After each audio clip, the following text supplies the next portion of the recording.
Friends, welcome to my channel. Today we are going to deal with undue influence, section 16. Undue influence is an improper use of any power over the other party to make him enter into a contract. For example, if an officer induces his subordinate to give his consent to an agreement against his will, the officer is said to have employed undue influence over his subordinate. Section 16 of the Indian Contract Act, an undue influence exercised by one party over the other party, where the relationship between them is such that one party is in the position to dominate the will to the other party for an unfair advantage.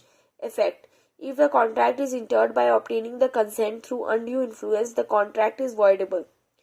Essentials of undue influence. In order to constitute undue influence, it is necessary to prove that the relations subsisting between the parties are such that one of the parties are in the position to dominate the will of the other. Such a person uses his dominant position to obtain an unfair advantage over the other. In Takari Devi vs. Rama Dogra, the plaintiff was an illiterate old woman who was introduced to execute a gift in favor of her advocate. It was held that the gift was voidable. In Manali Sehgal vs. Ravi Sehgal, in this case, there was a family settlement between the husband and wife on 4th November for the payment of maintenance to the wife, after which the husband deserted the wife and decided to live separately.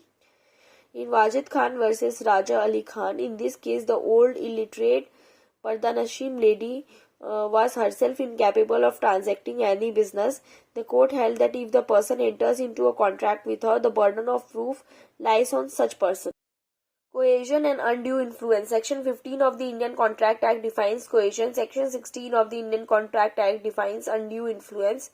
Some relationship may or may not exist between the parties. There must exist some relationship between the parties to the contract. Consent is obtained under influence of threat. Consent is obtained by moral influence.